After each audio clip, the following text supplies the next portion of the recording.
Uche stepped out of the airport, his heart pounding. The hot Nigerian sun burned his skin, a sharp contrast to the cold American weather he had grown used to. His clothes were tattered, his face unshaven, and his eyes red from crying. He looked like a man who had lost everything. His family stood waiting for him, their faces filled with hope that their son, their brother, had returned from America a rich man. But when they saw him, their smiles faded. "Uche, what happened?" his mother asked, her voice trembling. Uche swallowed hard, forcing tears to his eyes. I was deported." Silence. Then, "What?" his father roared, his face twisting in anger. His mother collapsed to the ground, wailing, "God, why? Why my son?" Uche's younger siblings stood frozen, their dreams of a better life crumbling before them. His father turned away, disgusted. "You are a disgrace. After all the money I spent praying for you, now you return with nothing?" Uche lowered his head, hiding the pain in his eyes. This was just the beginning of his test. 2 years earlier, Uche had been a proud cashier at First Unity Bank in Lagos. He was diligent, honest, and careful with his money. While his colleagues spent their salaries on flashy clothes and parties, Uche saved and invested. By 27, he owned a house and was planning a big wedding with his fiancée, Amaka. But his co-workers hated him for it.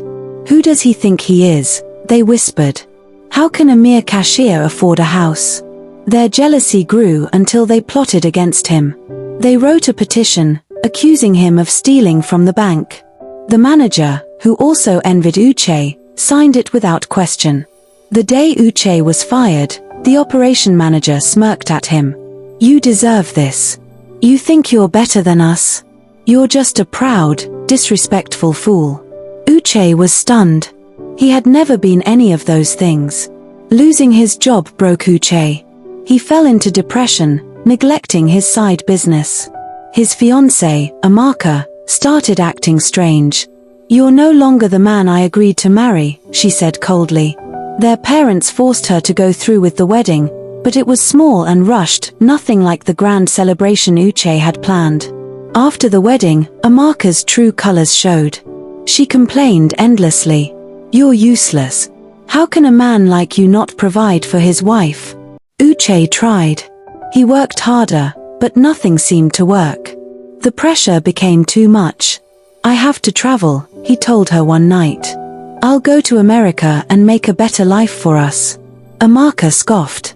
"Just don't come back poor." America was nothing like Uche imagined. The cold bit into his bones. Jobs were scarce.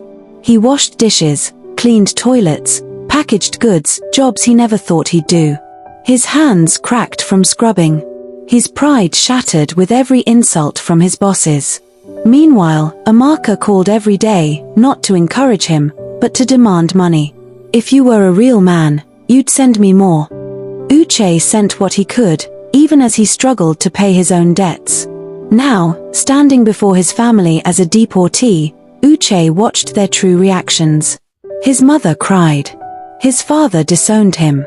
But the worst was yet to come. He went to see Amaka. When she opened the door, she took one look at his state and burst out laughing. "Ha! I knew it. I always knew you were a failure," she sneered.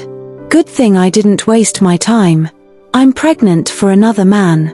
Uche's heart shattered. He had expected pain, but not this. Tears streamed down his face as he whispered, "So this is who you really are." Amaka smirked. "Yes. And you're nothing." Uche turned away, his fists clenched. Then, slowly, a small smile crept onto his lips.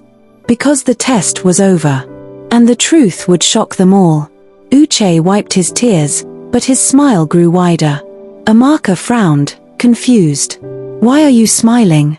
Did poverty drive you mad?" she mocked. Uche reached into his tattered bag and pulled out a sleek phone, the latest iPhone. Amaka's eyes widened. "Where did you get that?" she stammered. Uche ignored her and dialed a number. "Bring the cars," he said calmly. Minutes later, the sound of roaring engines filled the air. 3 sleek black SUVs rolled into the compound, followed by a gleaming white Bentley. Men in sharp suits stepped out, bowing slightly to Uche. "Good afternoon, sir," they chorused. Amaka's jaw dropped. "What is this?" Uche turned to her, his eyes cold. "A test. And you failed. The truth unfolds. Uche was never deported. After years of suffering in America, his breakthrough came when Elon Musk hired him as a tech consultant for Tesla. He built his own company, Uche Groups, and became a billionaire. But before returning to Nigeria, he needed to know who truly cared about him, not his money. So he faked his deportation. And what he discovered broke his heart. Amaka fell to her knees, tears streaming down her face. "Uche, please. I didn't mean what I said. I was just angry." Uche laughed bitterly. "You were pregnant for another man. Was that anger too?" She grabbed his legs. "I'll leave him. I'll do anything. Please, forgive me." Uche shook her off. "You had your chance." He turned to leave, but she screamed, "You can't do this to Emmy." One of the bodyguards blocked her. "Madam, move back." News spread fast. By evening, the whole village knew Uche was rich. Very rich. His father rushed to his mother's house, sweating. "My son, I knew you would make me proud." Uche sipped his wine, unimpressed. "You disowned me yesterday." His father laughed nervously. "I was just testing you." Uche stood up. "Well, I was testing you too. And you failed." His mother hugged him, crying. "Forgive us, my son." Uche softened. "You're the only one who truly loved me, Mama. That's why you're coming to America with me." His father's face fell. "And Umi?" Uche smirked. "You'll get a new house. But not the mansion you wanted." Before leaving, Uche made one last stop, the bank that fired him. The manager's face turned pale when he walked in. "You Uche?" Uche smiled. "I heard this branch is struggling. Good thing I just bought the bank." The manager's legs shook. Please, have mercy." Uche leaned in. "You showed me none. Pack your things." And just like that, he sacked him and other workers that facilitated his dismissal. As Uche drove away, his phone rang. An unknown number. He answered. A deep voice spoke. "Uche, you think you've won? This is just the beginning." Uche's blood ran cold. Who was calling? The mysterious voice on the phone sent chills down Uche's spine. He recognized that tone. It was laced with hatred he hadn't heard in years. "Who is this?" Uche demanded, gripping the phone tighter. A dark chuckle came through the line. "You don't remember me? After everything you did?" Then it clicked. Emeka. Uche's former best friend, the one who betrayed him long before the bank drama. The one who stole his first business idea and left him broke at 22. "What do you want?" Emeka's laughter was bitter. "You took everything from me back then. Now, I'll return the favor." The line went dead. A dangerous past resurfaces. 5 years earlier, Uche and Emeka had been like brothers. They started a small tech business together, but Emeka secretly sold their idea to a rival company, leaving Uche with nothing. Uche had moved on, but Emeka never did. Because after the betrayal, Uche reported him to the authorities. Emeka spent 2 years in prison. And now he was back. Meanwhile, Amaka sat in a dimly lit bar, tears of rage in her eyes. Across from her was a wealthy, older man, Chief Okon, a ruthless businessman with connections everywhere. "I gave Uche everything," Amaka hissed. "And he humiliated me." Chief Okon swirled his whiskey, smirking. "Men like Uche don't understand power. But I do." Amaka leaned in. "Can you destroy him?" The chief's smile widened. "For the right price, yes." Amaka didn't hesitate. "I'll do anything." The next morning, Uche received a message. "Meet me at Lagos Marina. Come alone. We settle our past today." Uche knew it was Emeka. He also knew it was a trap. But he went anyway. When he arrived, The place was empty except for Emeka, standing near the water with 3 armed men behind him. "Still brave, I see," Emeka taunted. Uche stayed calm. "What's your plan, Emeka? Shoot me? Then what?" Emeka pulled out a gun. "No. I want you to suffer first." Then, bang! A gunshot echoed. But it didn't come from Emeka. One of his men collapsed, blood pouring from his leg. Uche smirked. "Did you really think I'd come alone?" From the shadows, Uche's security team emerged, guns drawn. Emeka panicked. "Why you planned this?" Uche stepped closer. "I always plan ahead. That's why you lost last time. And why you'll lose again." Uche's men disarmed Emeka's crew. As they dragged Emeka away, he screamed, "This isn't over. Chief Okone is coming for you." Uche froze. Chief Okone? The name sent a shock through him. The man was infamous, a billionaire with ties to politicians, criminals, and even the police. If he was involved, Uche was in real danger. That night, Uche got another call. A voice whispered, "Uche, run. They're coming for you tonight." Then, glass shattered. Men shouted outside his gate. Gunfire erupted. Uche grabbed his mother and siblings. They weren't safe anymore. The sound of shattering glass and shouting men jolted Uche into action. He grabbed his mother's arm and pushed his younger siblings toward the back exit. "Mama, take them to the safe room, now," he yelled over the gunfire. His mother's eyes were wide with terror, but she nodded and hurried the children down the hallway. Uche turned just in time to see his head of security, Tunde, collapse to the ground, a bullet wound in his chest. "Boss!" They're inside, another guard screamed before a gunshot silenced him. Uche dove behind a marble pillar as bullets sprayed the walls around him. His mind raced, how had they found him so fast? Then it hit him. Someone had betrayed him. The attackers moved like shadows, professional, ruthless. Uche's remaining guards fought bravely, but they were outnumbered. Peering around the pillar, Uche saw a familiar face directing the gunman. Amaka.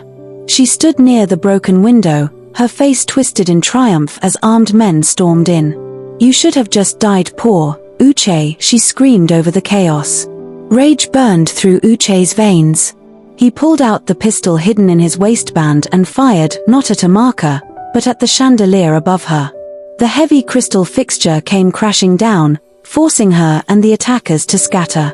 It bought him precious seconds. Uche sprinted toward the safe room where his family hid. But when he entered the code, the door didn't open. His blood ran cold. Someone had changed the codes. "Uche." A weak voice called from behind him. He turned to see Tunde, barely alive, clutching his bleeding chest. "Tunde, who did this?" Uche demanded, kneeling beside his dying friend. Tunde coughed blood. "Your brother, Emeka, paid him." Uche's heart stopped. His own brother had betrayed him. A thunderous explosion rocked the mansion. Uche knew they had minutes before the whole place collapsed. With desperate strength, he kicked the safe room door until it cracked open. His mother and siblings were inside, but so was his younger brother, David, holding a gun.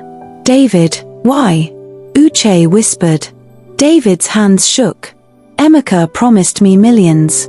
I'm tired of living in your shadow." Before Uche could react, his mother lunged at David. Bang! The gunshot echoed. Uche watched in horror as his mother fell, crimson spreading across her dress. "No!" Uche roared, tackling David to the ground. Smoke filled the hallway as flames spread. Uche grabbed his unconscious sister and dragged her toward the secret underground tunnel, the one only he knew about. Behind him, David screamed as the fire consumed him. Uche didn't look back. When they finally emerged outside, the mansion was engulfed in flames. Sirens wailed in the distance. His sister stirred. "Uche. Mama." Uche couldn't speak. He just held her tighter as tears streamed down his face. As dawn broke, Uche received a call from an unknown number. Did you really think it would be that easy? Chief Okone's voice dripped with amusement. Uche's grip on the phone turned deadly. I'm coming for you. The chief laughed. No, Uche. You're finished. The police already think you murdered your own family for insurance money. There's a warrant for your arrest. Uche's blood ran cold. Okone continued, but I'm a merciful man. Leave Nigeria forever, and I'll let you live. The line went dead. Uche stared at the burning ruins of his home. His mother was dead. His brother was a traitor. And now, he was a wanted man. But as the sun rose, something inside Uche snapped. Mercy was no longer an option. The Lagos underworld buzzed with whispers. Uche was no longer the broken man fleeing for his life. He had become something else entirely.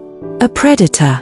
Dressed in all black, Uche stood on the rooftop of an abandoned warehouse, staring at the Lagos skyline. Behind him stood 5 shadowy figures, the most dangerous men in Nigeria's criminal underworld. The night was thick with tension as Uche stood in the shadows of a derelict building in the heart of Lagos. His face was obscured by a hood, his eyes sharp and calculating. The past few weeks had hardened him, no longer the hopeful young man who once believed in fairness and love. The betrayal of his family, the death of his mother, and the treachery of Amaka had carved something new out of him. A man with nothing left to lose. At the head was Scorpion, a legend in Nigeria's underworld.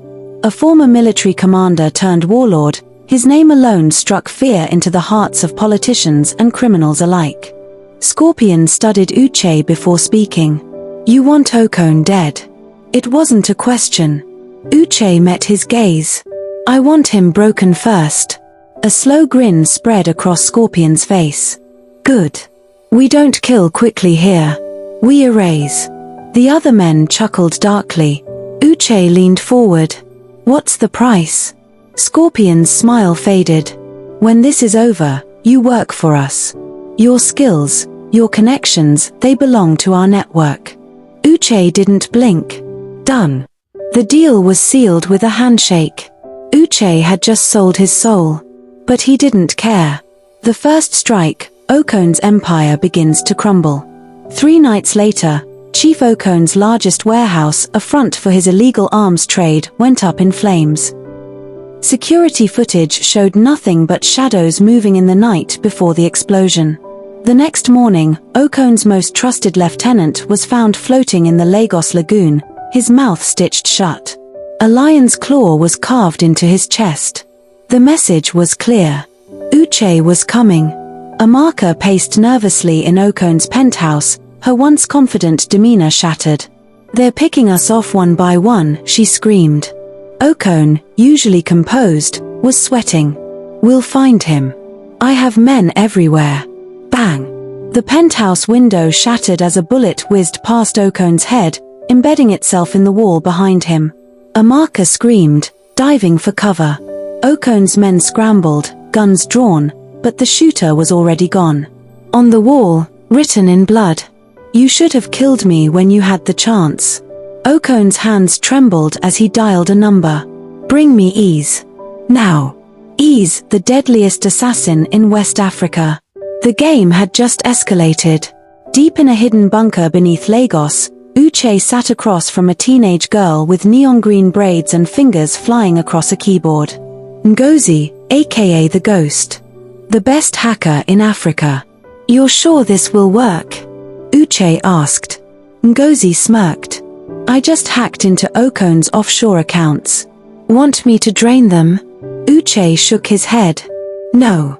I want you to redirect everything, every dollar, every property, into an account under my mother's name.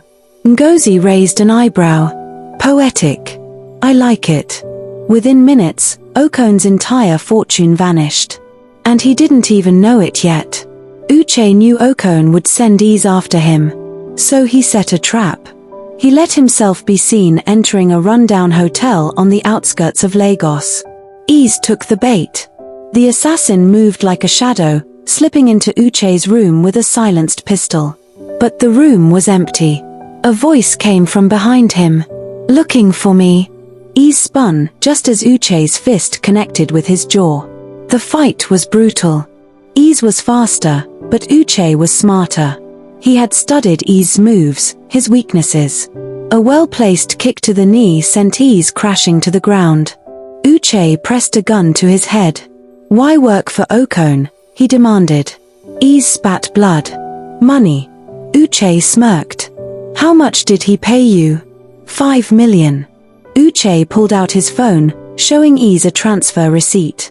10 million. "In your account." "Walk away." Ease stared at the screen, then back at Uche. Slowly, he took the phone and vanished into the night. With Ease gone, Uche moved in for the kill. He stormed Okon's penthouse with Scorpion's men, guns blazing. Okon's bodyguards fell one by one. Amaka screamed as Uche grabbed her, his grip like steel. Please," she begged. Uche's voice was ice. "You don't get to beg." He threw her aside, turning to Okon.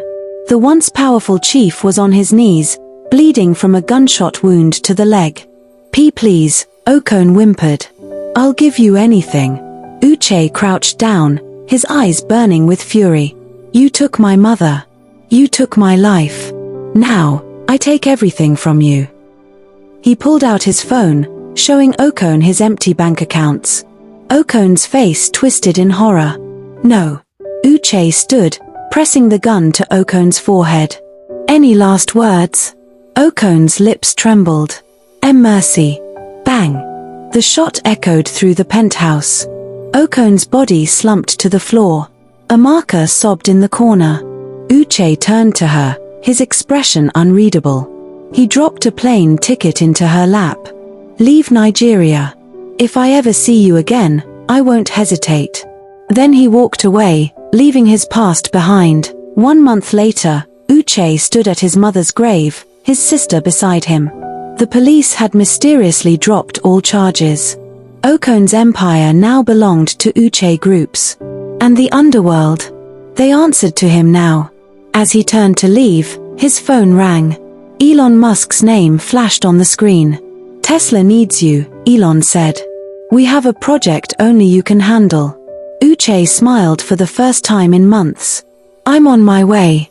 5 years later at Washington, D.C., Uche stood on a stage beside his wife, Senator Benita Nwachukwu, as she announced a $100 million initiative for immigrant communities. Cameras flashed. The crowd cheered. But Uche's mind was elsewhere. Later that night, in a private jet flying over the Atlantic, he received a secure message. "The lion sleeps, but the claws remain sharp." Uche smirked, typing a reply. "Always.